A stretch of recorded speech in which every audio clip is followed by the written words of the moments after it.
구독자 여러분, 그간 안녕하셨습니까? 한국교문사의 책 읽어주는 출판사. 오늘은 인류무죄선언 6번째 시간입니다. 지난 앞선 2장 인과를 초월한다에 이어지는 부분을 계속 읽어드리겠습니다. 감사로 업의 유전을 정화한다. 다니구치. 지금 호소카 씨가 말씀하셨듯이 두 사람이 댄스를 해도 아무렇지 않았는데 그것을 느꼈을 때 이상한 느낌이 들었다고 하는 것은 생장의 집에서 말하는 마음의 법칙을 설명하는 대단히 흥미있는 사실이라고 생각됩니다. 모든 것은 느꼈을 때, 즉 마음으로 인정했을 때에 실제에 드는 것으로 둘만 있으니까 이상하다, 어딘지 연인끼리 있는 것 같다 하고 느꼈을 때 두 사람은 연인끼리가 되어버린 것입니다. 그것을 다시 주위 사람들이 아무래도 두 사람은 보통이 아닌 관계다 하고 마음의 세계에서 인정했을 때 두 사람은 객관적으로도 주관적으로도 양쪽으로부터 인정되어져서 현실적으로도 정말로 연인 관계가 되고 만 것입니다. 거기에는 불가항력적으로 작용하는 과거의 업의 유전은 앞에서 계속 이어지는 것이라고 말씀드렸습니다. 과거의 업의 유전이 있지만 그 업의 불가항력적인 유전도 주위에 대한 감사의 염에 의해 통제해 가도록 하면 그 업의 유전이 정화된 모습으로 나타나 주의와 조화된 상태로 연애 그 자체도 성숙되어집니다. 격정에 지배되지 않고 주의를 살리고 자기도 타인도 함께 조화된 상태로 살아갈 수 있는 길을 발견하려고 노력하고 고심하는 곳에 자기 생명의 생장이 인정되는 것입니다. 그런데 자기의 연애만 만족시키면 되고 다른 사람은 어떻게 되어도 좋다는 식이 되면 그것은 사랑이 아니라 아욕, 즉 자기의 이익만을 탐하는 욕심입니다. 사랑이라고 하는 것은 주의를 살리지 않으면 안 되는 것입니다. 호소카와 피 선생은 구스노 군의 연애는 주의를 무시한 아욕이니까 옳지 않다. 옳지 않은 연애를 성취하는 것은 악을 성취하는 것이 되니까 안 된다라고 말씀하셨다고 합니다만 다니구치 선생님도 같은 의견이신지요? 다니구치. 생장의 집에서는 그와 같은 말은 하지 않습니다. 악이라고 하는 것은 본래 없습니다. 그것은 업의 유전으로 잠시 일어나온 것이니까 옳지 못하고 삐뚤어져 있더라도 올바른 모습으로 다시 보고 다시 들어서 바로 잡아가는 곳에 진실로 신의 실상이 나와서 업장, 즉 악업에 의한 장애의 소멸과 정화가 이루어지는 것입니다. 그러니까 가령 그 출발점에 있어서 다소 바르지 못한 점이 있더라도 그것을 버리지 않고 바른 결과로 이끌어서 모두를 살리는 원만한 결과를 얻게 해드리고 싶은 것이 저의 염원입니다. 업의 자괴, 즉 스스로 무너지는 것을 말합니다. 업의 자괴에 맡긴다. 다니구치. 우리가 어떤 염을 일으키면 그 염이 집적되고, 집적이라고 하는 것은 모이고 쌓이는 것이라고 했습니다. 그 염이 집적되고 잠재되어서 다음의 염을 일으키는 원동력이 됩니다. 그것은 마치 시계의 태엽 같은 것으로 과거에 태엽을 감아 놓았기 때문에 현재 시계가 움직이고 있는 것과 같습니다. 예전에 손목시계도 그렇고 괴종시계라든지 이렇게 태엽이라고 밥을 준다 그랬습니다만 감아서 이렇게 그 배터리나 이런 걸 사용하지 않고 수동으로 작동하는 그런 시계들이 있었습니다. 시계 바늘이 돌아 어느 시간이 되면 종이 울리는 것은 이 태엽이 풀리기 때문인 것과 마찬가지로 우리는 어떤 기회가 오면 마음에 어떤 물결을 일으켜서 화를 내기도 하고 슬퍼하기도 합니다. 이것은 과거에 태엽을 감아 놓은 어떤 염의 힘, 즉 업이 풀려 나오기 때문으로 괴종시계의 종이 울리는 것과 같습니다. 그러니까 태엽이 다 풀려서 아무 소리도 나지 않으면 태엽의 업은 이미 없어진 것입니다.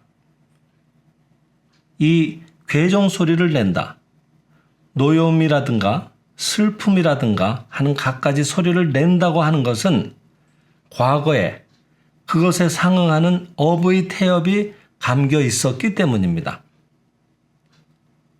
따라서 우리들이 노여움이나 슬픔의 염을 일으키는 것은 업의 태엽이 풀리는 일에 해당하는 것이므로 그런 의미에서 중요한 일인 것입니다. 시계도 태엽이 풀리는 대로 내버려 두면 2주일 동안을 견디는 시계는 2주일이 지나면 멎습니다. 그와 마찬가지로 우리의 업도 다 풀리면 먹고 맙니다. 그런데 사람들은 대부분 업이 풀리는 도중에 다시 감아줍니다. 그렇기 때문에 그 나쁜 업의 힘이 언제까지나 사라지지 않는 것입니다. 이 업이 풀리는 도중에 다시 감아준다는 말은 무엇인가 하면 화를 내고 있는 도중에 나는 화를 내고 있다 하고 생각하거나 나는 화를 내는 나쁜 놈이다 하고 반성하는 것입니다. 결국 자신의 나쁜 점을 긍정하여 자기 자신에게 암시적으로 그 악을 주입하는 것입니다.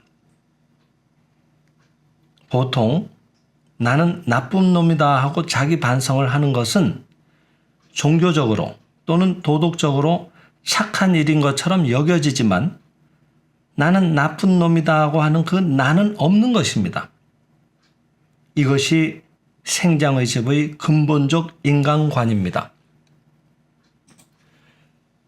무릇 인간은 신의 자식이므로 누구나 다 선한 것입니다. 그렇다면 이렇게 고약하게 나쁜 사람은 누구인가 하면 자기가 나쁜 것이 아닙니다.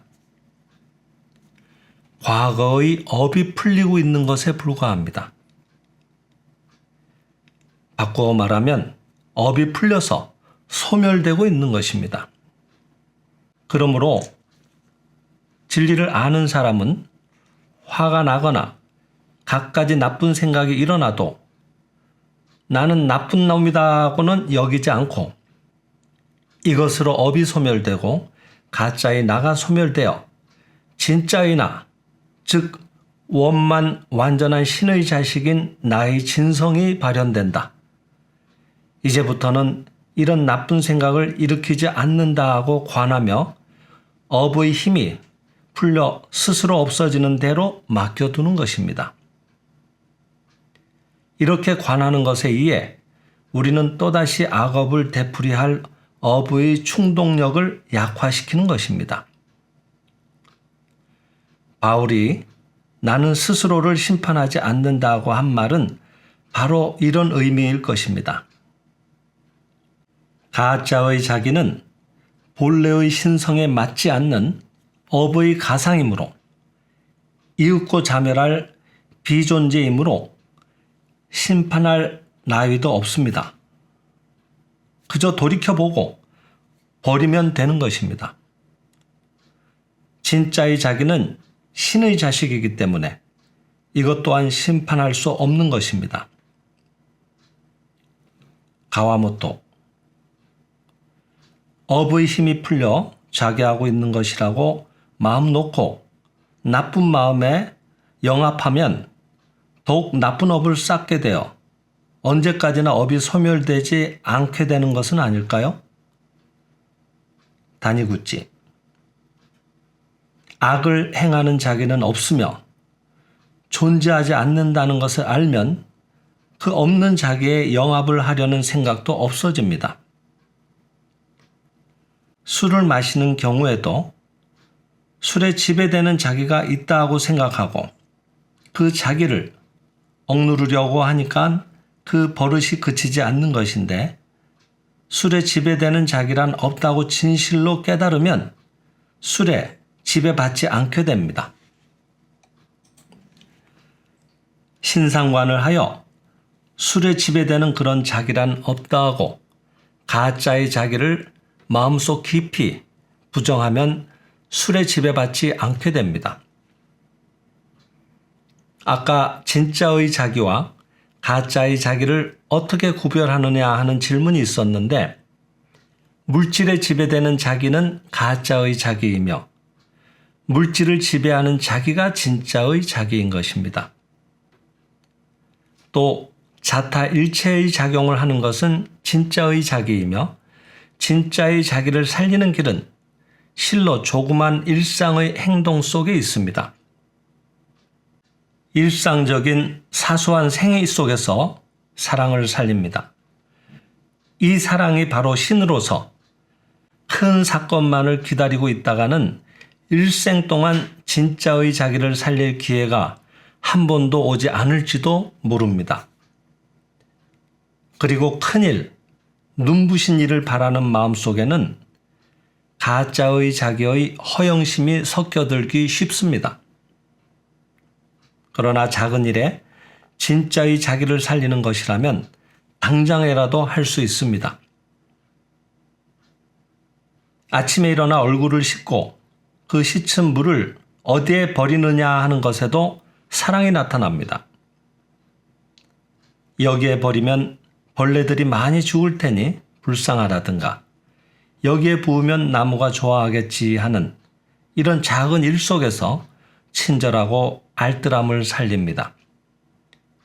친절하고 알뜰함을 살리는 것이 신을 살리는 일입니다. 그래서 금광교조는 이것을 제일의 덕목으로서 누구에게라도 권했던 것입니다. 인간의 영혼의 진보라고 하는 것은 좀처럼 대번에 이루어지는 것은 아닙니다. 활짝 개인 것 같은 신경에 도달했는가 하고 생각하고 있으면 또 어딘지 어둡고 불쾌한 신앙을 잃은 것 같은 심적 상태가 될 때가 있습니다. 이런 때에 자기는 깨우치려면 아직 멀었다, 안 되는 사람이다 하고 생각하는 일이 있습니다만 생장의 집에서는 그와 같은 식으로 자기는 틀린 사람이라고는 생각하지 않는 것입니다. 안 되는 자기는 없다고 관하는 것입니다. 안 되는 자기는 진실의 자기가 아니다. 즉 과거의 집적이 자동해서, 즉 스스로 움직여서 스스로 전개한 모습이다. 그 전개해 가는 것은 스스로 과거의 집적이 나타나 사라져가는 모습이다 하고 관해서 마음을 흐트러뜨리지 않습니다. 조금 전에 아픈 가운데 괴로워하지 않는 자기, 묶여 있으면서 묶여 있지 않는 자기, 막고 있으면서 막고 있지 않는 자기라고 하는 것이 진실의 자기이며 그것을 아는 것이 깨달음이라고 하는 얘기를 했습니다만 이 경우에도 그것이 통용되는 것입니다. 업의 유전으로 여러모로 괴로움을 겪고 마음도 흐트러져서 번민하는 일이 있지만 번민하지 않는 진실의 자기라는 것이 있다는 것을 알면 마음이 흐트러지고 괴로워하면서도 그 괴로움으로부터 자기라고 하는 것이 유리된, 즉 따로 떨어진 상태가 됩니다. 마치 정신을 한 단계 높은 곳으로 끌어올려서 이번 행군에는 육체가 얼마만큼 괴로워하는가 보자고 하는 것 같은 고통과 자기가 유리된 것과 같은 상태가 되는 것입니다. 그러면 그 고통이 오히려 작은 것으로 끝나는 것 같이 우리들의 마음의 번민도 그 번민의 밑바닥 깊숙한 곳에 있는 번민이 없는 진짜의 자기라는 것이 존재한다는 것을 알면 새로이 번민의 어빈을 만들지 않고 그 업의 원인을 새로 만들지 않고 그 번민이라고 하는 것도 가볍게 지나가 버리고 맙니다.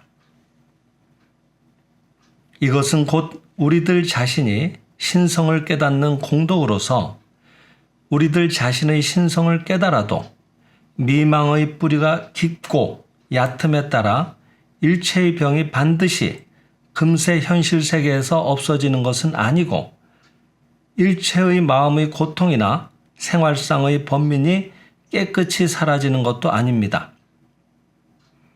병, 고통, 번민이 속히 없어지느냐 그렇지 않느냐 하는 것은 병이든 고통이든 번민이든 그것들의 어빈이 얼마나 뿌리 깊은 것이냐에 따라 정해지는 것입니다.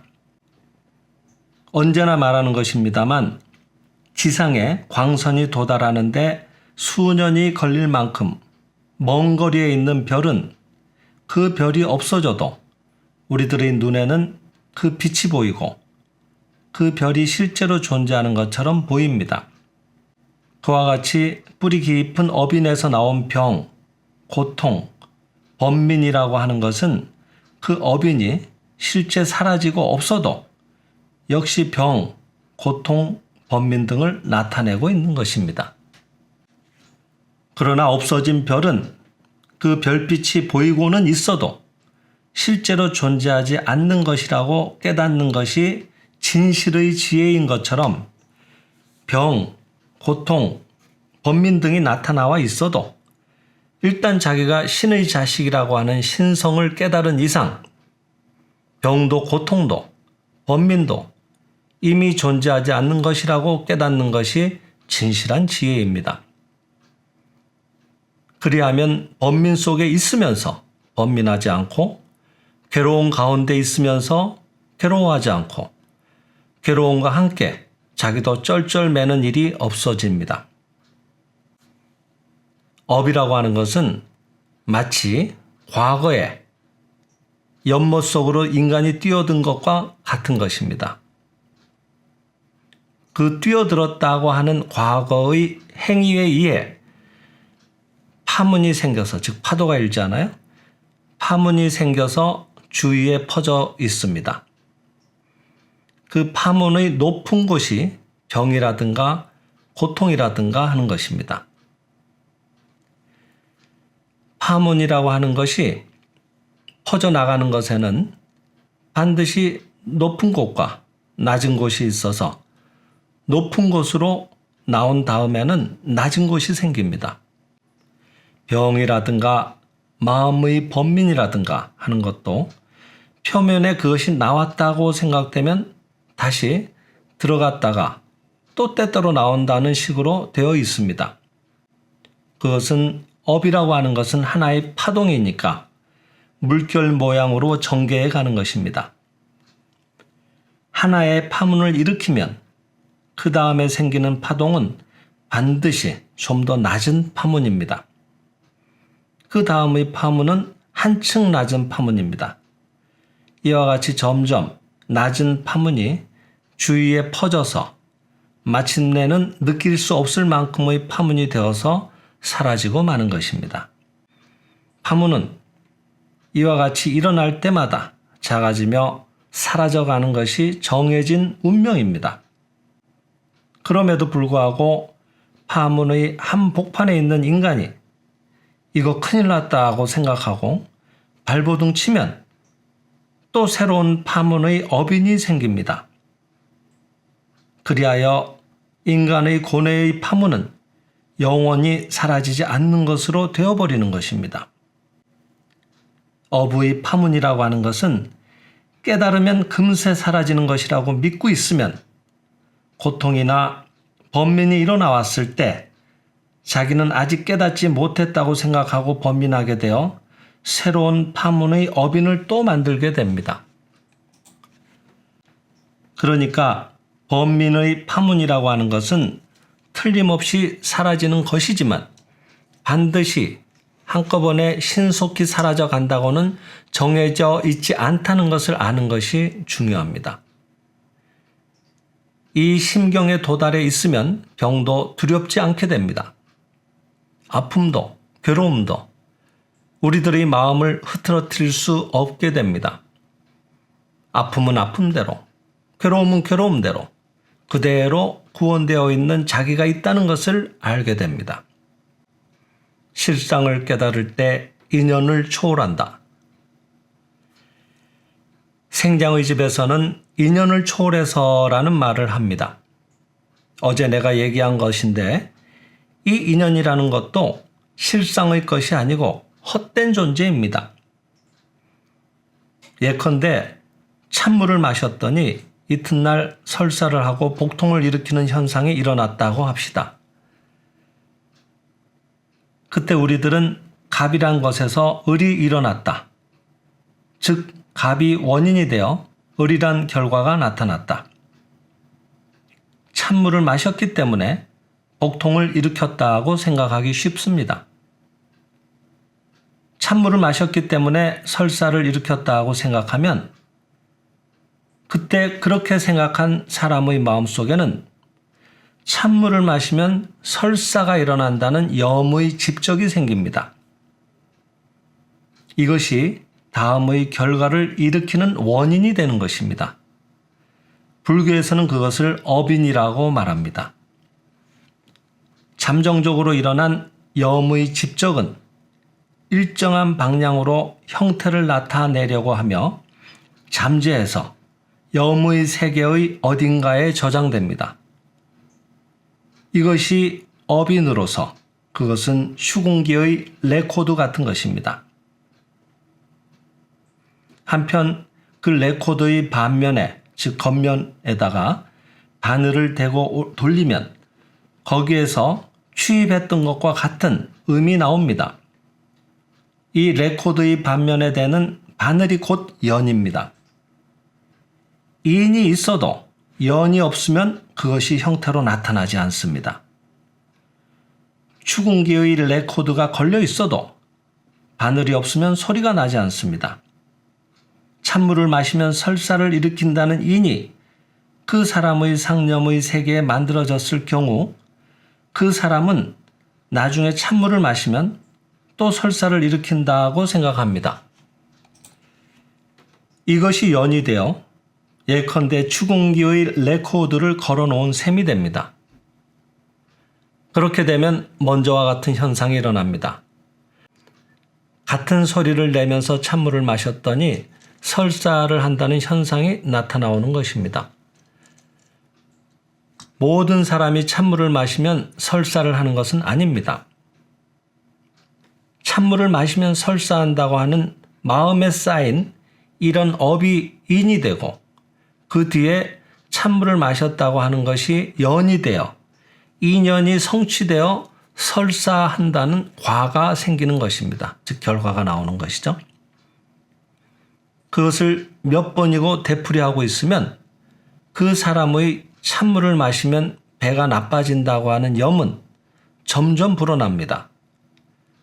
그리하여 그것이 고칠 수 없는 습관이 되어버리는 것입니다. 그와 같이 찬물을 마시면 설사한다는 것도 인연으로서 그 인연만 초월하면 그런 현상은 일어나지 않는 것입니다. 어제도 어떤 분이 나를 찾아오셔서 7, 8월이 되면 해마다 반드시 집에 병자가 생기고 차례로 모두 병을 앓는다는 얘기를 하셨습니다. 다른 달에는 병자가 생기지 않고 어느 기간 곧 7, 8월이 되면 병자가 생기는 것은 7, 8월이 되면 병이 난다. 병자가 생긴다고 하는 인이 염의 세계에 쌓여 있다가 7, 8월이라는 소리를 들으면 그것이 연이 되어 병자가 생기게 되는 것입니다. 전에 내가 방적 회사에 근무하고 있던 때의 일인데 그 공장에는 소명기라고 하는 솜 타는 커다란 기계가 수십 대나 줄을 지어 놓여 있었습니다. 그 기계의 뒤쪽에는 톱니가 나사 모양으로 둘둘 말려 있고 지름이 한자쯤 되고 한자라고 하는 건 30.3cm라고 했습니다. 길이가 넉자는 121cm 정도 됩니다. 넉자쯤 되는 실린더가 있었습니다. 그 실린더가 급회전하여 솜을 긁어 올리는 장치였는데 때때로 솜 씨앗 같은 것이 실린더의 양쪽 끝에 물려서 그것 때문에 그곳만은 솜을 물어 올리는 것이 고르지 못했습니다. 그런 때는 실린더의 뚜껑을 열고 실린더 양쪽 끝에 걸려있는 솜 씨앗을 무쇠로 만든 갈고리 같은 도구로 긁어내도록 되어 있었습니다. 어느 날 한 동료가 보통 때와 같이 실린더 뚜껑을 열고 끼어있는 솜 씨앗을 긁어내려고 무쇠 갈고리를 집어넣는 순간 그 무쇠 갈고리가 실린더 톱니에 걸려서 갈고리와 함께 손가락이 말려들었습니다. 아차했을 때는 벌써 손가락이 날아가 버렸습니다. 그 사람은 부상을 치료하는데 한 달쯤 걸렸습니다. 그런데 그 후부터 참으로 이상한 일이 일어났습니다.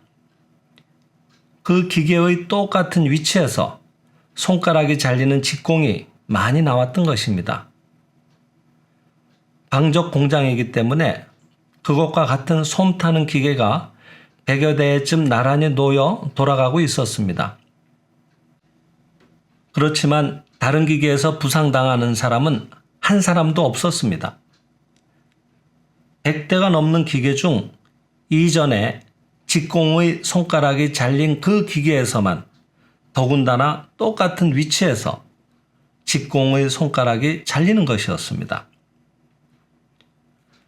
최초의 부상자가 생긴 지 한 달쯤 지나자 교대에서 바로 그 기계를 담당하고 있던 직공이 부상을 입었습니다.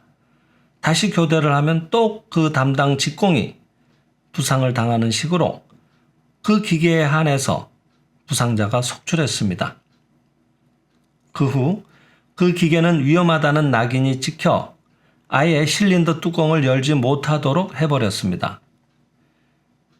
왜 그런 일이 일어나는가 하면 그 기계에는 최초에 손가락을 잘린 사람의 아차 하고 생각했던 상념이 축적되어 있어서 그것이 인이 되고 같은 곳에 손가락을 집어넣는 것이 연이 되어 인에 연을 더해갈 때 손가락이 잘린다라는 과가 생기는 것입니다.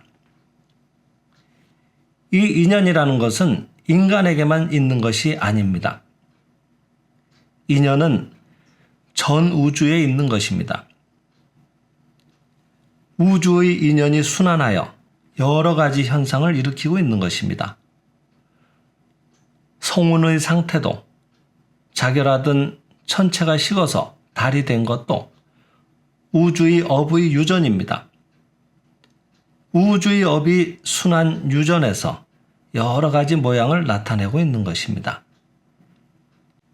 이 세상은 우주의 업이 유전하여 인연 인과의 모습을 나타내고 있는 것이기 때문에 법화경에 실려 있는 것처럼 겁이 다해서 말세가 오고 이 세상이 멸진이라는 건 멸하여 없어지는 것을 말합니다.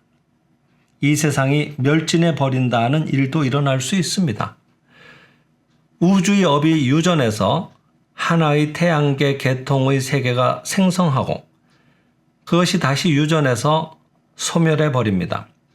그 하나의 기간을 겁이라고 합니다. 그 한 주기가 끝나서 이 세상이 멸진해 버리는 일이 일어나더라도 실상의 정토는 인연에 의해 나타난 세계가 아니기 때문에 결코 소멸되는 일이 없습니다. 이것이 법화경의 열애 수량품 자계의 의미입니다. 우리들의 육안에 보이는 이 우주, 이 육체는 인연에 의해 생겨난 것입니다. 인연 소생의 세계이기 때문에 인과의 유전에 따라 한 주기가 오면 소멸되어 버리는 것입니다. 육체는 인연에 의해 생긴 것이기 때문에 상주성이 없습니다. 상주라는 것은 생멸의 변화가 없이 늘 그대로 있는 것을 상주라고 했습니다. 육체가 때가 오면 소멸해 버리는 것과 마찬가지로 이 현상 우주도 상주 불멸이 아니기 때문에 때가 오면 업이 유전해서 소멸해 버리는 세계입니다. 지질학자의 말에 의하면 지금부터 수백만 년 전이라는 아득히 먼 예전에 이 지구에는 이미 여러 가지 진부한 생물이 서식해 있었다는 것입니다.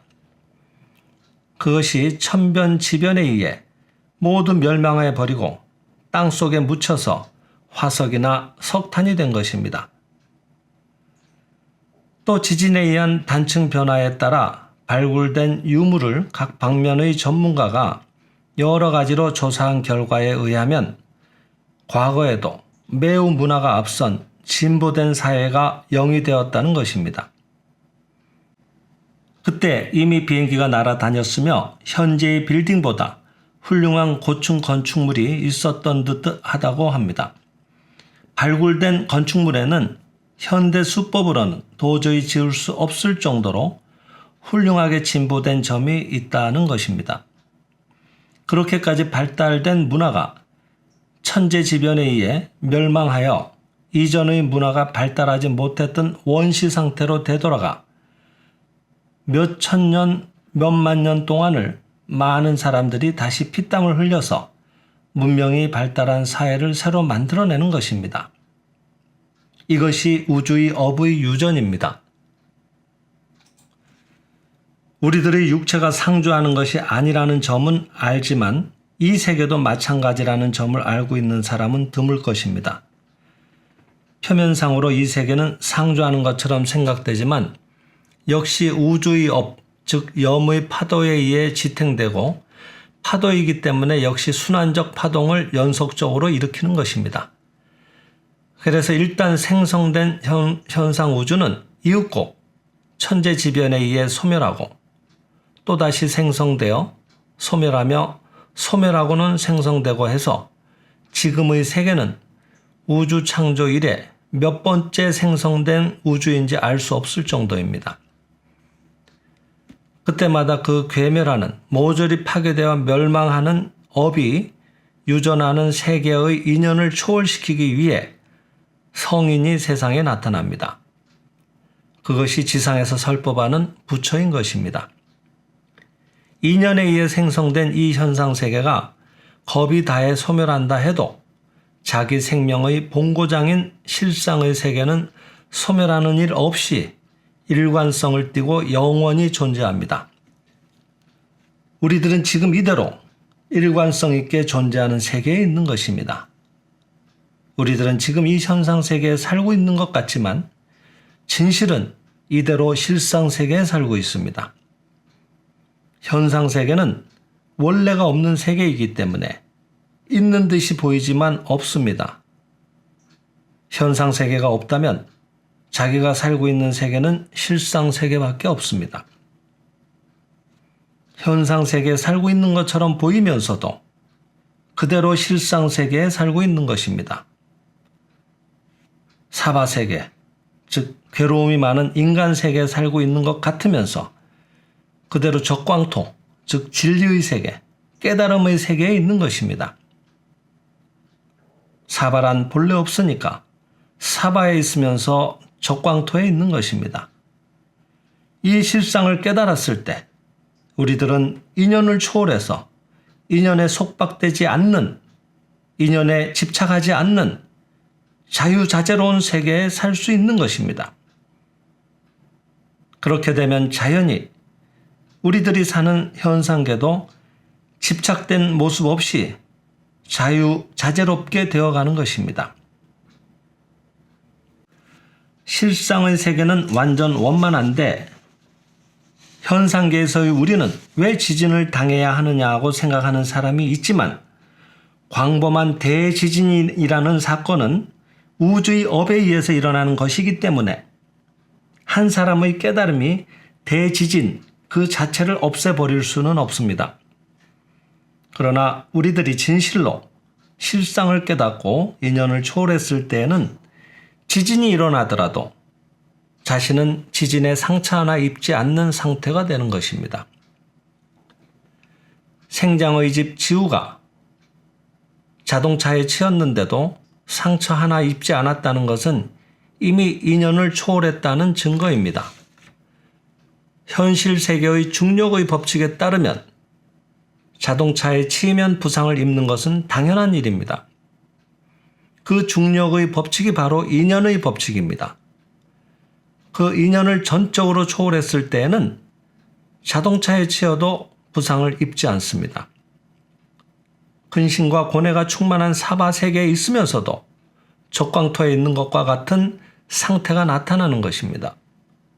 왜냐하면 자신의 환경은 자기의 마음의 그림자이며 삼계, 즉 색계, 욕계, 무색계는 유심의 소연이기 때문입니다. 네, 오늘은 여기까지 읽어드렸습니다. 감사합니다.